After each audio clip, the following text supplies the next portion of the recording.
do that. Jump up to a friend. So it was 6 years old whenever I went on this daycare field trip, and all I can really remember is the gym that I went to. It was split into two sections. So the front of the gym was like the rec, and then the back gym where all the team girls were working out. And I remember being on a trampoline, kind of like peeking through, because there was a wall that divided it, but it was really just the bathrooms. And so I remember like peeking back, and I would see these girls on the tramps and on the beams and all of that, tumbling and flipping. And I was like, I think I can do that. So then I started copying them. And then a coach came over and was like, have you ever done it? And then they just sent a letter home. And it's kind of a blur, because I didn't think in that moment my life would have changed and I would be who I am today. So it's like, you don't really remember it too much.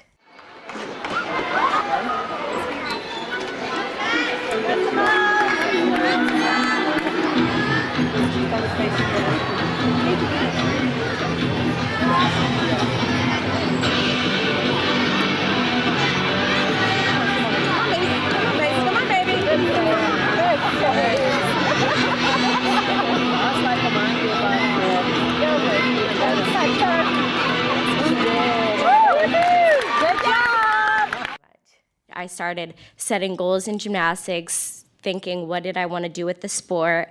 As I progressed and got older, I started setting more goals.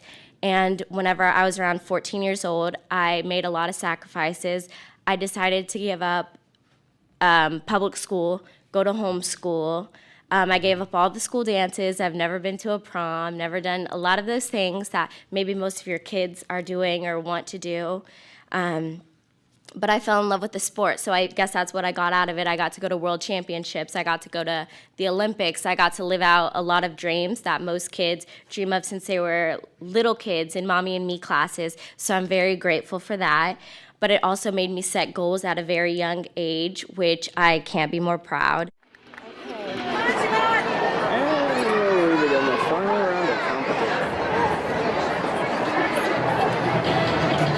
All right, gentlemen, if you will head over to the awards area, we'll start our awards as soon as the computers put them out.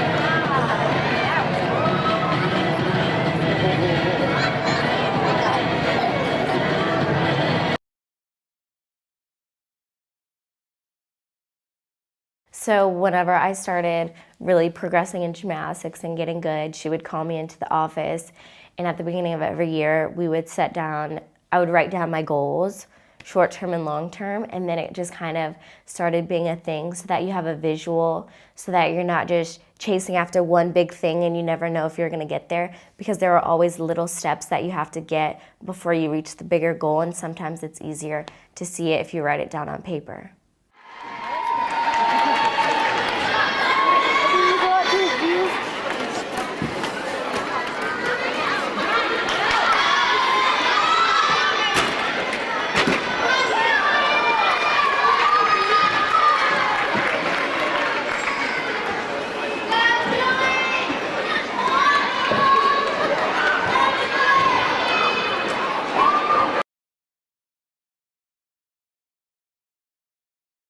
I think most of the time, whenever we fall on our face or whatnot, it's so embarrassing for ourselves, so we try not to think back to those moments, but then you can go back and you're like, that's the exact moment that I wanted to change what I was doing so I could be more successful, or you thought, I'm never gonna let that happen again. So you almost use it as like ammo to be better and to not let that happen, because it is very stressful and embarrassing, and it's just not fun, and it hurts.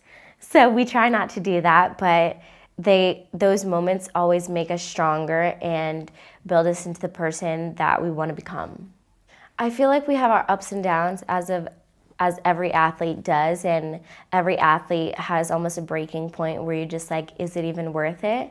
But I feel like even in those moments, you have people that surround you that don't let you give up, because it's not easy doing a sport for so many years and then just giving up on a bad day. So I think if you give up on a bad day, it just kind of shows who you are. So we always want to push through those bad moments. But there are moments when you don't know if you can succeed like you want to, or your goals are out of reach and your dreams. And it's saddening, but then you have the support system around you to remind you that you can do it. One person in the world that can challenge Michaela Maroney on vaulting at this point in time, I'd say it's this young lady.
I've ever seen in the world. Super hard. Full twisting double. Just a little bit under rotated, but wow.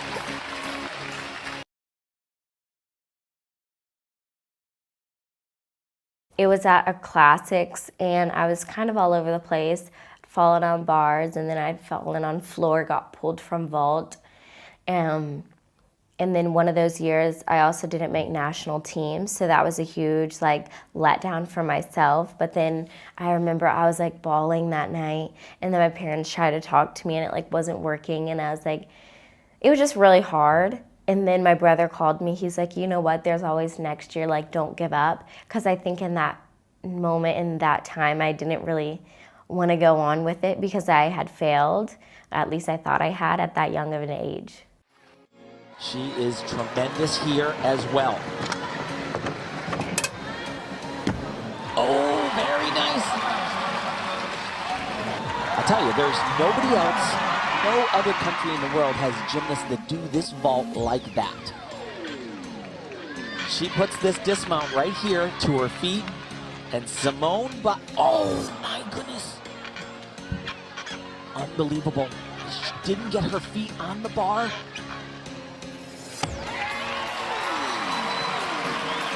She didn't just crack that door open, she flung it open. It's a 14.2. And that's actually better than I thought she was going to get. But Simone Biles is the impressive national champion by 0.2 of a point. Final thought. Yeah, she absolutely dealt with it. You know, had that one mistake right at the end, but she was just so dominant night one, and through 3 events, night 2. She's a star in the making right there. Simone, what was going through your mind on the bars, and did you think that maybe you had lost it? I did for a second, but then I thought whatever happens, happens. We're all phenomenal gymnasts out here. What happened? I was short on my handstand, so I tried to crank it and I just missed my feet. You were seconds away from pretty much a perfect 2-day competition. Did you watch then what Kyla did? Yes. And what were you thinking? Well, just stick it, of course. So here you are, your first senior national championship, competing in a competition with 2 Olympic gold medalists.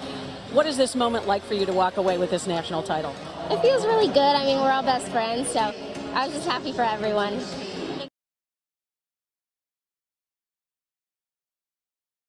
If you watch any of my floor routines, it's usually my second skill. It's called the Biles. You guys won't clearly understand this because it's gymnastics terms, but what I'll go on to do, I'll do 2 I'll do a double layout, which is I'll do 2 flips with a straight body, and at the very end of it, I do a half turn. So if you watch my floor routine, that's the second skill that I do. We made it up out of almost an injury. I partially tore my calf muscle one time attempting an extra half twist than my skill is. And then my coach was like, well, maybe if you do a half twist, nobody's ever done that before, and it will take the stress off that landing of your calf muscle. So let's just play around in the gym with this. He's like, and nobody's ever done it. So then we started playing around with that, and then there's a whole process to doing the skill and all of that and getting it named after you. You have to be the first